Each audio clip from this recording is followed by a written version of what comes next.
சமுதாய வானொலி நிலையங்கள் கம்யூனிட்டி ரேடியோ ஸ்டேஷன்ஸ் அமைப்பது எப்படி?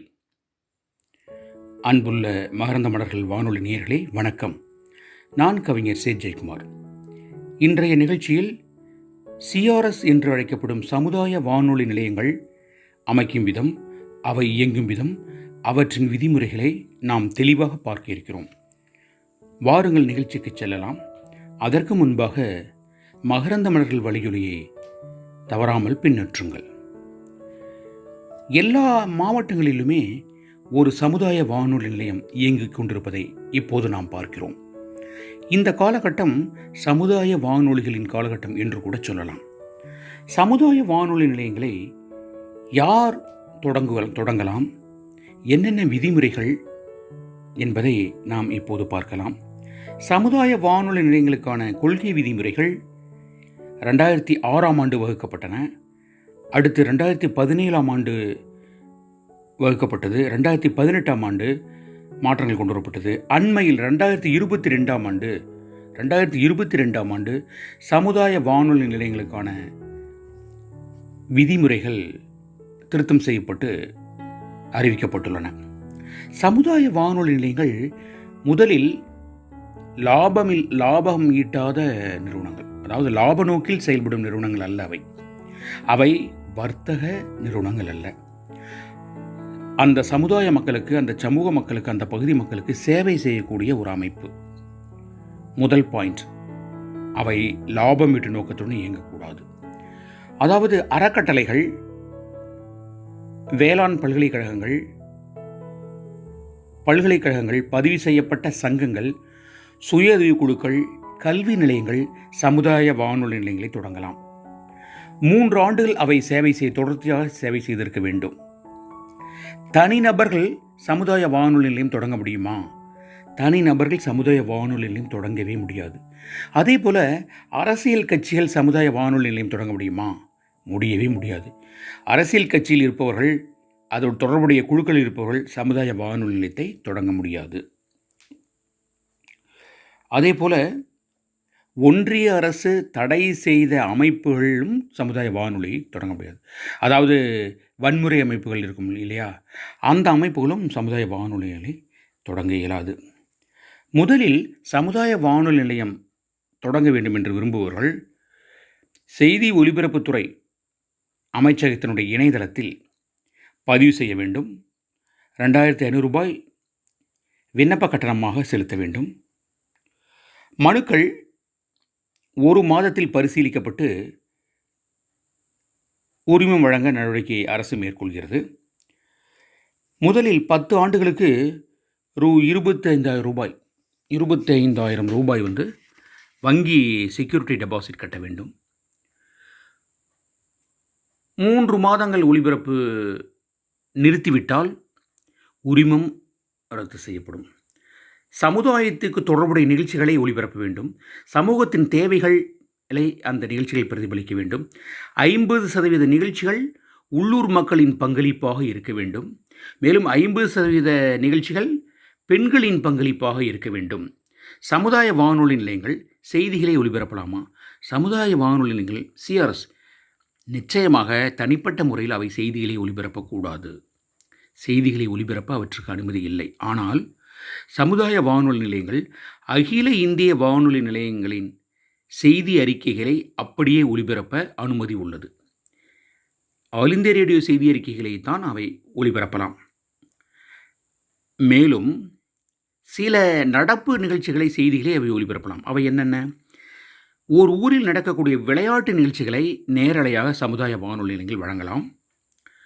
போக்குவரவு செய்திகள், எங்கே போக்குவரத்து நெரிசலாக உள்ளது, போக்குவரத்து எங்கே திருப்பி விடப்பட்டுள்ளது போன்ற அத்தியாவசியமான தகவல்களை சமுதாய வானொலிகள் வழங்கலாம். வானிலை அறிக்கை, வெப்பநிலை, மழை வருமா போன்ற வானிலை அறிக்கைகளை சமுதாய வானொலி நிலையங்கள் வழங்கலாம். உள்ளூர் திருவிழாக்கள் பற்றிய அறிவிப்புகள், உள்ளூர் திருவிழாக்கள் பற்றிய நேரலை வர்ணனைகள், கலாச்சார நிகழ்வுகளை அவை நிகழ்ச்சிகளாக தொகுத்து வழங்கலாம். மின் நிறுத்தம் மிக முக்கியமான ஒரு அறிவிப்பு. நம்ம பகுதியில் எப்பப்போ மின்சாரம் நிறுத்தப்படுகிறது என்ற அறிவிப்பு மின்சாரத்துறையிலிருந்து வரும். அந்த அறிவிப்புகளை அவர்கள் வழங்கலாம். சமுதாய வானொலி நிலையங்கள் பேரிடர் கால செய்திகளை வழங்கலாம். இப்போல்லாம் வந்து பேரிடர்னா பெரும் புயல், பெருமழை, அடைமழை, பருவகால மழை, புயல் மழை, அப்புறம் பூகம்பம் போன்ற பேரிடர் சம்பவங்களில் இந்த நிகழ்ச்சிகள் தொடர்பாக தொடர்ந்து பொதுமக்களுக்கு அறிவூட்டும் விதமாக அவை அறிவிப்புகளை செய்து வரலாம் என்று அரசு அனுமதி அளித்துள்ளது.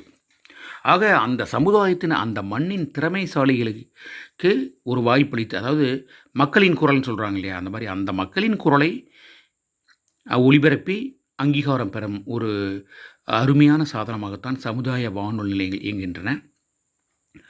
சமுதாய வானொலி நிலையங்கள் வந்து அவற்றுக்கான விதிமுறைகள் என்ன அப்படின்னு கேட்டால், அகில இந்திய வானொலிக்கான விதிமுறைகள் தான் சமுதாய வானொலி நிலையத்திற்கான விதிமுறைகளும். அதாவது நட்பு நாடுகளை விமர்சித்து நிகழ்ச்சியில் நடத்தக்கூடாது, மதம் சமூகங்களை மீது தாக்குதல் நடத்தி பேசக்கூடாது, நிகழ்ச்சியில் இருக்கக்கூடாது, அது போன்ற விஷயங்கள். நீதிமன்றத்தை அவமதிப்பதாக ஒரு நிகழ்ச்சி இருக்கும், நீதித்துறை அவமதிப்பதாக போன்ற விஷயங்கள், தனிநபர்களை தூற்றுவதான நிகழ்ச்சிகள், செய்திகள் எதுவும் நம்பக்கூடாது. மூட நம்பிக்கைகளை ஊக்குவிக்கும் விதமாக நிகழ்ச்சிகளை சமுதாய வானொலி அமைக்கக்கூடாது. குழந்தைகளை தரம் தாழ்த்தும் நிகழ்ச்சிகள், தகவல்கள் எதுவும் இடம்பெறக்கூடாது. அது இந்த புகையிலை விளம்பரங்கள், சிகரெட்டு விளம்பரங்கள், பீடி விளம்பரங்கள் போன்ற போதைப் பொருட்களின் விளம்பரங்கள் கட்டாயமாக சமுதாய வானொலியில் இடம்பெறக்கூடாது. சமுதாய வானொலி நிலையங்கள் தற்போது 1 மணி நேரத்துக்கு 12 நிமிடங்கள் வர்த்தக விளம்பரங்களை ஒளிபரப்பிக் கொள்ளலாம். அந்த வர்த்தக விளம்பரங்கள் மூலம் வரும் வருவாயை வானொலி நிலையத்தை நடத்துவதற்கான நிர்வாக பணிகளுக்காக அவர்கள் பயன்படுத்தி கொள்ளலாம். கூடுதல் வருமானம் வந்தால் ஒரு கல்வி நிலையம் அந்த வானொலி நிலையத்தை நடத்தினால் அந்த கல்வி நிலைய செயல்பாடுகளுக்கு பயன்படுத்திக் கொள்ளலாம் என்று ஒலிபரப்புத்துறை அரசு அனுமதி வழங்கியுள்ளது. அதே போல் சமுதாய வானொலி எவ்வளோ தூரத்துக்குங்க போகும்? ஒரு சமுதாய வானொலிக்கு அனுமதிக்கப்பட்ட திறன் எவ்வளோ தெரியுமா? Power 50 watts, transmitter power 50 watts. அந்த 50 வாட்ஸ் டிரான்ஸ்மிட்டர் வந்து 5 கிலோமீட்டர் முதல் 10 கிலோமீட்டர் வரை ஒளிபரப்பு எல்லையாக கொண்டு செயல்படுகிறது. சில குறிப்பிட்ட நிகழ்வுகளில் செய்தி ஒலிபரப்புத்துறை அமைச்சகத்தினுடைய செயலாளரினுடைய அனுமதி பெற்று, உத்தரவை பெற்று இந்த சமுதாய வானொலி ஒலிபரப்பினுடைய திறனை 250 வாட்ஸாக உயர்த்தி கொள்ளலாம். மேலும் 15 மீட்டர் உயரமுள்ள டிரான்ஸ்மிட்டர் ஒலிபரப்பு கோபுரத்தை 30 மீட்டர் உயரமுள்ள கோபுரமாகவும் உயர்த்தி கொள்ளலாம். அதற்கும் அரசு அனுமதி வழங்கியுள்ளது. சமுதாயத்துக்கு நல்ல தகவல் போய் சேர வேண்டும், சமுதாயத்திற்கு விழிப்புணர்வு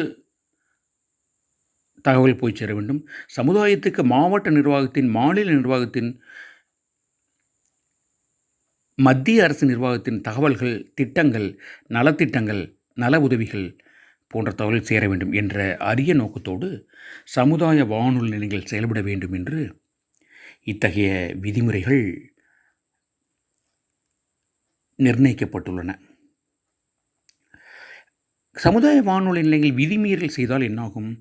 சமுதாய வானொலி விதிமீறல் ஏற்பட்டால் 1 மாதம் ஒலிபரப்பு நிறுத்தப்படும். முதல் விதிமீறல். 2வது விதிமீறல் 3 மாதங்கள் ஒலிபரப்பு நிறுத்தப்படும் என்று அவர்கள் விதிமுறை கொடுத்திருக்கிறார்கள். 1 மணி நேரத்திற்கு 12 நிமிஷம் அவர்கள் விளம்பரங்களை ஒளிபரப்பிக் கொள்ளலாம். ஆக சமுதாய வானொலி நிலையங்கள் அந்த சமூகத்தின் குரலாக, சமூகத்தின் பிரதிபலிப்பாக, அந்த சமூகத்துக்கு இசையை வழங்கக்கூடிய, செய்திகளை வழங்கக்கூடிய, அறிவை வழங்கக்கூடிய ஒரு நிலையங்களாக அரசு அங்கீகாரம் செய்துள்ளது. 2022ஆம் ஆண்டு இத்தகைய மாற்றங்கள் கொண்டு வரப்பட்டு சமுதாய வானொலி நிலையங்களுக்கு நிறைய அனுமதி வழங்கப்பட்டு தமிழ்நாட்டில் பல்வேறு மாவட்டங்களில் பல்வேறு சமுதாய வானொலிகள் ஓங்கி ஒலித்துக் கொண்டிருப்பதை நாம் பார்க்க முடியும். உங்கள் பகுதியில் ஒலிக்கும் சமுதாய வானொலி என்ன? அதை கமெண்ட் செக்ஷனில் மறக்காமல் கமெண்ட் செய்யுங்கள். சமுதாய வானொலி கல்வி நிலையங்கள், அறக்கட்டளைகள் தொடங்கலாம். உங்களுக்கு தெரிந்த அந்த அறக்கட்டளைகள் யாராவது தொடங்க விருப்பமாக இருக்கிறார்களா? நீங்கள் அவர்களை அணுகி ஊக்கப்படுத்துங்கள்.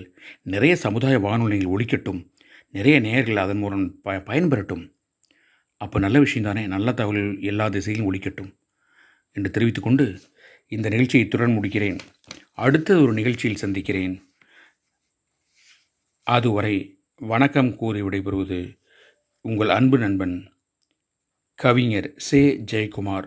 மறக்காமல் சமுதாய வானொலி நிலையங்களை கேட்டு ரசிப்போம், வாழ்வில் உயர்வோம். நன்றி, வணக்கம்.